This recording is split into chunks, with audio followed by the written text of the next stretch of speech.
Dear student, आज हम बात करेंगे मायोकार्डियल इन्फार्क्शन कॉम्प्लिकेशन। एक पेशेंट को एमआई हो गया और इसके बाद उसमें क्या क्या कॉम्प्लिकेशन आ सकती हैं, तो इसके बारे में हम डिस्कस करेंगे। मायोकार्डियल इन्फार्क्शन कॉम्प्लिकेशन, तो इसमें कॉम्प्लिकेशन क्या क्या हैं, इसके टाइम फ्रेम यानी किस टाइम में होता है, इसमें क्या क्या फाइंडिंग होते हैं, और उसके बारे में कुछ नोट्स डिस्कस करेंगे। तो सबसे पहले जो है कार्डियक एरिथमिया होता है first few days to several months. ठीक है, ये जो है पहले कुछ दिनों से लेकर सेवरल मंथ के अंदर अंदर ये एरिथमिया हो सकते हैं। और ये एक जो है can be supraventricular arrhythmia, supraventricular arrhythmia हो सकते हैं, वेंट्रिकुलर एरिथमिया हो सकते हैं, या कंडक्शन ब्लॉक्स जो हमने डिस्कस किए हुए ये भी हो सकते हैं।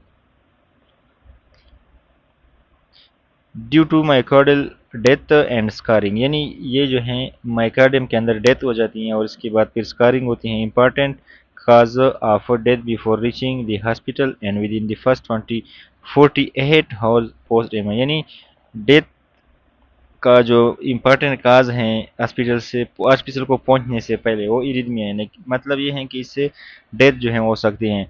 और एमआई के बाद 48 आवर में, यानी विद इन दी 48 आवर जो है मोस्ट चांसेस होते हैं डेथ के, वो कार्डियक इरिथमिया की वजह से हो सकते हैं।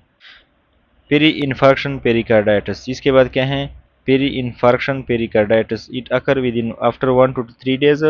प्लूरिटिक चेस्ट पेन होगा, पेरिकार्डाइटिस होगा, इसमें जो है प्लूरिटिक चेस्ट पेन होगा, pericardial friction rub ECG changes और स्मॉल पेरिकार्डियल इफ्यूजन भी हो सकता है। यूजुअली ये हैं सेल्फ लिमिटेड यानी खुद ठीक होता है।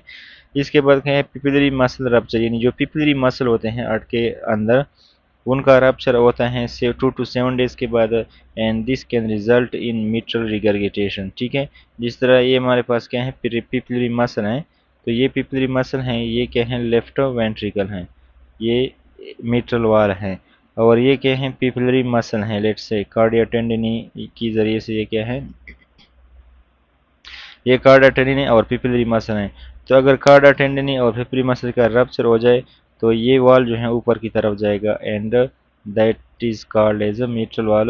तो इस वजह से क्या होता है, पहले प्रोलेफ हो जाते हैं एंड मिट्रल वाल रिगर्गिटेशन जो होता है इस वजह से होता है। ठीक है, तो मिट्रल वाल रिगर्गिटेशन इस वजह से cardiogenic shock and severe pulmonary oedema हो सकते हैं, बिकॉज ऑफ फ्लो जो है बैकवर्ड हो जाती है, and that is increase blood in the lungs. तो लंग्स की वजह में क्या होता है, ब्लड फ्लो इंक्रीज हो जाता है। अब इसमें क्या है, जो मिट्रल वाल का इन्वॉल्वमेंट है वहाँ पे क्या है, जो पोस्टीरियर मीडियल हैं वो क्या है more than anterior lateral papillary muscle rupture, यानी इसमें जो रप्चर है पिपिलरी मसल का वो पोस्टीरियर मीडियल वाला मोस्ट कॉमन है, क्या है इंटीरियर लेटरल वाला। ठीक है, और इसकी वजह यह है कि जो पोस्टीरियर मीडियल है उसमें सिंपल ब्लड सप्लाई है, और जो इंटीरियर लेटरल है उसमें क्या है डुअल ब्लड सप्लाई है, that is done by left interior descending and left circum. ठीक है, as the posterior medial as a single artery blood supply, तो सिंगल आर्टरी ब्लड सप्लाई की वजह से आर्टेरियो जो पोस्टीरियर मीडियल है उसमें रप्चर के चांसेस ज़्यादा होते हैं, इस्कीमिया के चांसेस ज़्यादा होते हैं। लेकिन जो इंटीरियर लेटरल वाला है इसमें क्या होता है डबल ब्लड सप्लाई होते हैं, that left anterior descending and left circumflex artery. ठीक है, what is mean by anterior posterior, let say ये क्या है, ये एक शेप है हमारे पास। ठीक है, इसका क्या है पोस्टीरियर है, ये क्या है इंटीरियर है, ये लेटरल है। इंटीरियर पोस्टीरियर जो होता है हमारे पास, पोस्टीरियर मीडियल, लेट से पोस्टीरियर और मीडियल इस तरह होगा, यानी पोस्टीरियर भी होगा और मीडियल भी होगा। व्हाट इज मीडियल, मीडियल का मतलब toward the centre, toward the centre. और इंटीरियर लेटरल, इंटीरियर होगा और लेटरल होगा तो ये यहाँ पे आएगा सही है, तो इसका मतलब ये है पोस्टीरियर मीडियल इंटीरियर लेटरल का मतलब ये है। इसके बाद जो है हमारे पास इंटरवेंट्रिकुलर सेप्टल रप्चर यानी एमआई में, ईएमआई के बाद जो है जो वेंट्रिकल के दरमियान जो सेप्टम है उनका रप्चर भी हो सकता है, that is called as interventricular septal rupture in occur after 3 to 5 days। Symptoms can range from mild to severe with cardiogenic shock यानी पल्मोनरी एडिमा, यानी इसमें माइल्ड से लेकर सीवियर सिम्टम हो सकते हैं, and that include cardiogenic shock and pulmonary oedema. यहाँ पे क्या होता है, जो इंट्रिकुलर सेप्टल डिफेक्ट होता है मैक्रोफेज मीडिएटेड डिजेनरेशन होती है, that result in ventricular septal defect increase oxygen saturation on the right side, यानी ब्लड लेफ्ट साइड से जो ऑक्सीजनेटेड होता है वो जाता है right side, so that is increase oxygen saturation और फिर इन प्रेशर जो है राइट वेंट्रिकल के अंदर ज़्यादा हो जाता है। वेंट्रिकुलर सूडो एनोरिज्म, ठीक है, इस ये occur after 3 to 14 days, may be asymptomatic and symptom may be occur and that include chest pain, murmur, arrhythmia, syncope, heart failure, embolus from mural thrombus and rupture that cause cardiac tamponade। Free वाला rupture contain bye हेनहेन pericardium, इसमें क्या होता है, free वाला rupture होता है and that only include pericardium or scar tissue, does not contain endocardium myocardium। तो इसमें जो रप्चर होता है उसमें सिर्फ पेरिकार्डियम होता है, that is why it is called as a pseudo aneurysm, more likely जो rupture than true aneurysm, और इसमें रप्चर के चांसेस भी ज़्यादा होते हैं। ventricular free wall rupture occur after 5 to 14 days of free wall will rupture, ठीक है, जो फ्री वॉल है वो क्या होगा, रप्चर होगा, जिस तरह यहाँ पे रप्चर हुआ है, ठीक है, इस एरिया में जो रप्चर हुआ है।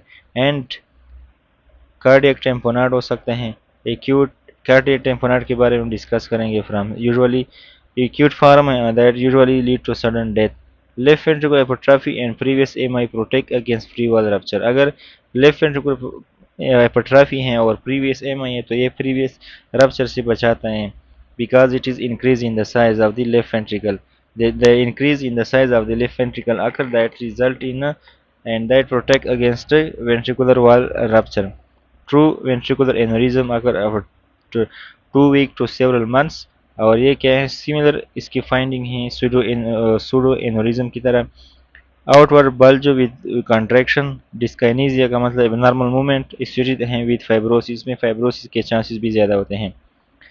Post cardiac injury syndrome, and this is important, this one is important and अक्सर एमसीक्यूज में ये वाला आता है, ठीक है, इसको हम occur week to several month of fibrinous pericarditis होता है due to auto immune reaction, यानी ऑटो इम्यून रिएक्शन के ज़रिए से या इसकी वजह से पेरिकार्डाइटिस होता है, एंड इसको हम ड्रेसलर सिंड्रोम भी बोलते हैं।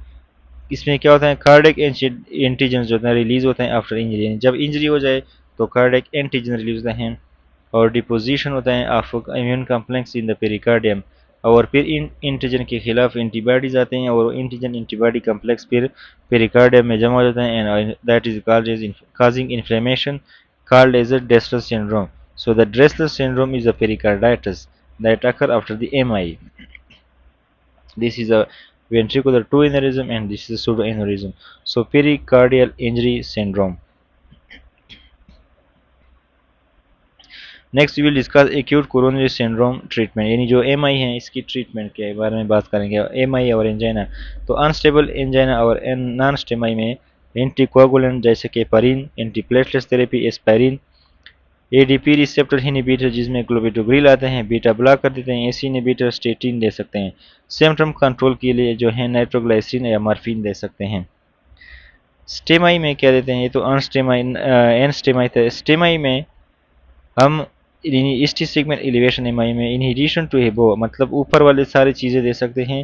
Reperfusion therapy most important and that is percutaneous coronary intervention preferred over fibrinolysis. तो इसमें रिपरफ्यूजन थेरेपी भी है साथ ऊपर वालों के साथ साथ।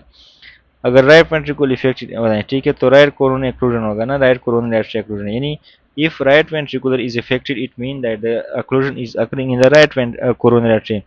Support venous return, preload to maintain the cardiac output at IV fluid and avoid nitroglycerides। तो इसमें हम फ्लूइड देते हैं ताकि वेनस रिटर्न जो है सही हो और फिर कार्डियक आउटपुट सही हो, और नाइट्रोग्लाइसराइड जो है हम अवॉइड कर सकते हैं क्योंकि वो वेन को डायलेट करते हैं और वो रिटर्न को डिक्रीज करते हैं। So these were some points, इसमें कोई कंसेप्चुअल बात नहीं थी इसलिए थोड़ा जल्दी जल्दी हमने डिस्कस किया। ये रखने वाली चीज़ें इसमें सबसे इंपॉर्टेंट ड्रेसलर सिंड्रोम आपने याद रखना है, ठीक है, और ये जो है कुछ ट्रीटमेंट है एक्यूट कोरोनरी सिंड्रोम का। इसके बाद हम बाकी जो है इंशाल्लाह डिस्कस